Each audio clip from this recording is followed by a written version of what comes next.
What's up, everybody? Welcome to another episode of Fish Another Day. My name is Nelson, but today's going to be a little bit different. Not actually going fishing, doing a little bit of a DIY video, do it yourself. I'm going to show you guys how I built my poke pole. So it is telescopic. The one I personally built is a retracted length of 6 feet and a telescoped length or extended length of about, I think, close to 12 feet. But yeah, I'll show you guys what it is. But hopefully I'll be able to get you guys some better content at the end of the month. I'd like to go poke poling at the end of the month, but right now my legs are still recovering from that car crash. I mean, I'll put a card up here if you guys want to look at that video. But my left leg right now is just, it's like a twig, and I have very poor balance right now. So word of caution, if you guys do want to go poke poling, make sure you're in good shape because the rocks out there are slippery. So if you're like me and you're recovering from something or you're just not good with your balance, put it off a little bit. But otherwise, let's get to the build. Also, make sure you do subscribe to the channel because when I put that link out for the new poke poling video, when that happens, I guarantee you, I do not skunk poke poling, ever. I mean, I've gone out tons of times in the past year and a half now. I've never skunked. So I hope I'm not jinxing myself, but make sure you subscribe so you guys catch that one. All right, let's start the build. So some of you guys may have heard of poke poling before. It's pretty much go out during low tide, find some rocks that are partially exposed, and all you do is just stick your poke pole in there and then hopefully catch something. So really nice, efficient way of learning how to start fishing. It's also, you don't really lose any kind of fishing tackle. So if you're afraid of, throwing things out and getting snags and like losing $20, $30, $40, $50 worth of gear when you're just doing traditional fishing, this is a great way to start. And it's also, I think it's very interactive. You're always out there, always changing, always moving. So I love poke poling. But the gear that you'll need, first of all, you're going to need a PVC pipe that you can usually get them pre-cut at 5 feet. I actually have 6 feet here because I cut that myself from a 10-foot. You'll also need a garden stake. The garden stake you'll find in the gardening section usually of most stores. They usually come in a couple different lengths. You can also have them in different widths. Aside from that, you'll also need a little bit of hardware. So the hardware you'll need is I forgot what this is called. Well, you'll see it on screen. So you're going to find this wing nut, that's what it's called. You'll get a wing nut, and then you'll also need a threaded screw to match. And it has to be long enough to protrude all the way through the PVC after you've drilled it. Aside from that, that should be it for most of it. Nope. We also need your length of coat hanger. Ooh, pinchy plug. So you'll need a coat hanger. This one's stainless steel. I got stainless steel because this one doesn't rust as easily as the traditional brass coat hangers that you usually find. But the brass coat hangers are a little bit more malleable and easy to work with. Stainless steel though, you just gotta do it one time. It's a lot more work, but once you've done it once, so much better. Aside from that, a little bit of electrical tape, and that's pretty much it. So, all right, let's get started on what I did. So here we have a 6 foot length of PVC. The way I would wanna frame this for you guys, right here on this side of the table, I think that's the right side of the frame for you guys.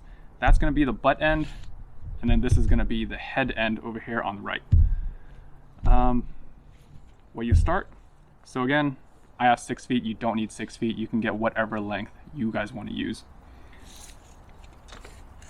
Then, the gardening stake, you wanna get a width that will fit inside your PVC pipe. The PVC I'm using is 1/2 inch.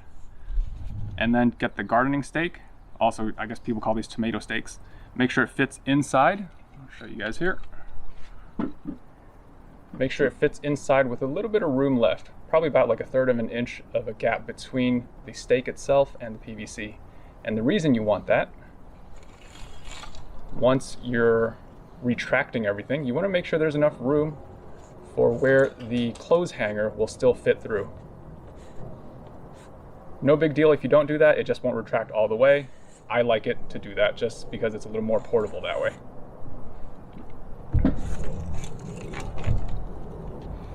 After you've gotten those Next thing you gotta do, grab your drill, grab a drill bit, make sure the drill bit size is roughly just a little bit bigger than your screw itself. So whatever size that may be, whatever you chose, you're gonna have to find the length that you wanna have this retracted at. So for example, I have this, let's say this is where it stops. That's where I want it to be retracted to. Measure how far you want that. And you'll see here, drilled 2 holes there. One on the gardening stake and one on the PVC. Drill that all the way through. So you'll see there's a hole that goes all the way through on both of those. So that's the retracted hole length. Then at the very top, so at the head end of the PVC, you're going to put another hole. With the same hole, you've only drilled 1 hole on the gardening stake. Then about 6 inches from the head of the PVC, drill another hole all the way through. And that is going to be your telescoped length. So this is going to be the full length of the whole poke hole. And then of course, maybe that's a little too cumbersome because you don't want to be holding like a 12 or 15 foot pole. Maybe you just want to have like a, I don't know, 10-foot pole or something. In the middle, drill another hole. This way you have a little bit of adjustability. All right, if you guys are following so far, 3 sets of holes on the PVC, 1 set of hole, or I guess it's a set because it goes all the way through. So 1 drilled hole on the actual stake itself. So how does it work? Go all the way back in. Let's see. So I'm looking for where I drilled the holes. I'm gonna match up the holes. So here I've matched up a hole. All you do is get your screw, place it all the way through. Get your wing nut.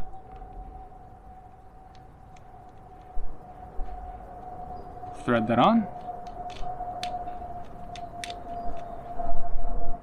And you're secured. So just like that, here's the butt end running all the way through. All the way to the head. So now that you've got the pole itself built, all you need to do is get your clothes hanger mangled up the correct way. You can kind of do it however you want, as the only thing you really need is one end that will be secured to the actual gardening stake, and the other end where you go fishing, that's where you're gonna have the loop. As long as you have some kind of loop over here, you're gonna have to put a snap swivel in that. So make sure you put the snap swivel on first, then get the looping in. However you want to do that, you might want to use pliers, or I had to use a vice grip because stainless steel is actually really hard. And then all you have left is your snap swivel. And then from here on, you just put whatever size hook you want. I like to use either a size 4 or a size 6, and that's all you need. Don't have to tie any knots. There's no fraying. You don't really lose any gear because, I mean, this can withhold a lot of force, a lot more than most fishing line that you probably want to use. But that's pretty much it. I also have a piece of electrical tape here. That electrical tape, all it's doing is blocking my snap swivel from going all the way back. If you're able to actually make your clothesline or your clothes hanger twist a small enough loop, then you don't need that, but I couldn't because the stainless steel was just too tough. But a little bit of electrical tape does wonders. Keeps it still, and that's all you gotta do. Put a little piece of squid on that, go to any of those rocks with some water, stick it in there, that's it. So if you guys have any questions, go ahead and post that in the comments. This is a really easy build.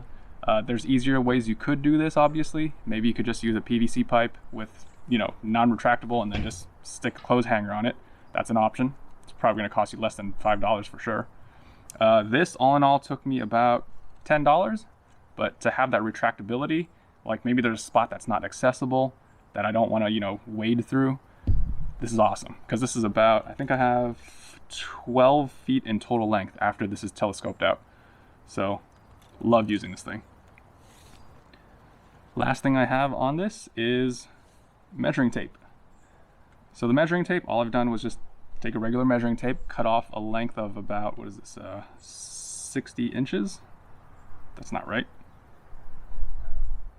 No, sorry, I cut it off at the 30 mark. So it's 30 going to 60, so it's basically 30 inches worth. Reason I did this, there are a couple species of fish that you might catch while poke poling that might actually have size limits.